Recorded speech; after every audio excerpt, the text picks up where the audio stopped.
ऐसा नहीं है कि मैं यहाँ से फूंक मारूंगा और आपको उधर प्रॉफिट हो जाएगा, है ना। इस वीडियो में मैं पूरा यही बताने वाला हूँ कि मार्केट का ओवरव्यू, कैसे कंपनी आती है। तो स्टॉक मार्केट में घुसने के भी कुछ नियम होते हैं। बात करेंगे कंपनी, जैसे मान लो कोई भी कंपनी है, कुछ भी चीज़ बनाती है, जैसे टीवी होगी या फिर ये एक रिमोट बनाती है। मान लो एक रिमोट बनाने वाली कंपनी है, तो वो जब इसने बिजनेस चालू किया होगा तो वो रिमोट बनाती थी, रिमोट बनाया। अब इनको लग रहा है कि हाँ हमारा बिजनेस अच्छा चल रहा है, ठीक है, तो हमको अब मैं ये चाहता हूँ कि मैं सिर्फ रिमोट ही नहीं बनाऊँ, मैं कुछ गेमिंग डिवाइसेस बनाऊँ, मैं कुछ टीवी बनाऊँ, तो इसको बिजनेस बड़ा करना है।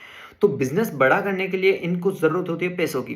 तो अब इनके पास दो तीन चीज़ें, अभी इनका सारा पैसा बिजनेस में लगा हुआ है, जो भी बिजनेस चल रहा है, तो कंपनी दो तीन तरीके अपनाती है। सबसे पहली चीज़ है कि लोन ले लो बैंक से या कहीं से भी और उनसे अपना बिजनेस चलाओ। तो लोन का पैसा इनको फिर से देना पड़ता है, रिपेमेंट करना पड़ता है और इंटरेस्ट देना पड़ता है ना।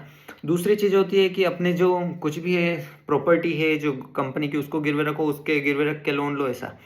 और तीसरी चीज़ है कि कंपनी के शेयर्स इश्यू कर दो, पब्लिक में बांट दो शेयर्स, पब्लिक से पैसा लो।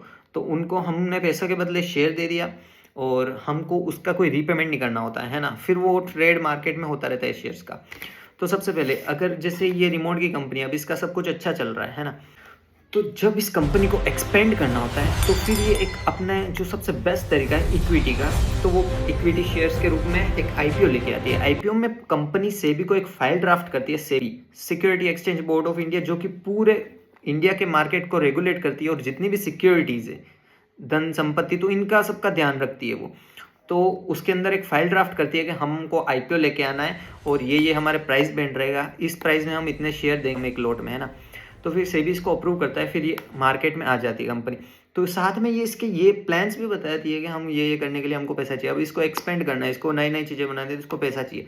फिर सेबी का अप्रूवल के बाद वो आईपीओ के साथ आती है। अब आईपीओ में क्या होता है कि पब्लिक अपने पैसों से बिड लगाती है कि हाँ मैं, एक लॉटरी टाइप सिस्टम होता है जिसमें कि आईपीओ खुल गया तो एक अच्छा गेन मिलता है अपने को।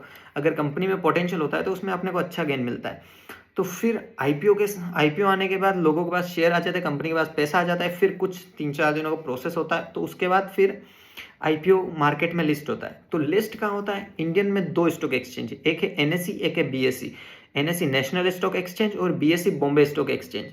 और यहाँ दोनों जगह कुछ कंपनीज होती है, दोनों जगह लिस्टेड होती है, लेकिन ज़्यादातर कंपनी जो पुरानी है वो सब बीएससी पे लिस्टेड होती है। तो एनएससी बीएससी पे लिस्टेड होने के बाद फिर वो ट्रेड के लिए योग्य हो जाती है कंपनियां। फिर उन कंपनियों में अपन शेयर मार्केट में ऊपर नीचे कर सकते हैं, हम उनके शेयर खरीद सकते हैं, हम उनके शेयर बेच सकते हैं। तो ये एक पूरा प्रोसेस रहता है ना। तो अब शेयर मार्केट क्या होता है, इन ये तो सब चीज़ें हैं कि शेयर मार्केट आने से पहले कंपनी को क्या क्या करना होता है और कैसे कंपनी शेयर मार्केट में आती है ना। तो फिर शेयर मार्केट क्या है? जैसे सब्जी है, सब्जी का मार्केट क्या होता है? जहाँ पे सब्जियाँ मिलती है वो सब्जी का मार्केट है। वैसे ही जहाँ पे शेयर्स का ट्रेडिंग होती है, जहाँ शेयर्स को लिया और बेचा जाता है, वो शेयर मार्केट है।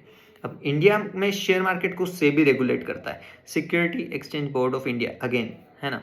तो उसके अंडर में सारी सिक्योरिटीज रहती है। CDSL, central depository service limited है, जो कि इंडिया में सारे डीमेट अकाउंट को होल्ड करता है। जो आप अकाउंट खोलते हो ना, ग्रो पे, एंजल वन पे, धन पे, जेरोदा पे, जिस भी ब्रोकिंग ऐप पे, तो वहाँ पे सीडीएसएल और एनएसडीएल, ये दो सिक्योरिटी डिपॉजिट है, डिपॉजिटरी सर्विसेज है, जो कि इंडिया में जो जितने भी शेयर्स है और डीमेट अकाउंट है उनका होल्डिंग, जिसमें आप म्यूचुअल फंड करते हो, वो सारा इन्हीं के अंडर में आता है ना।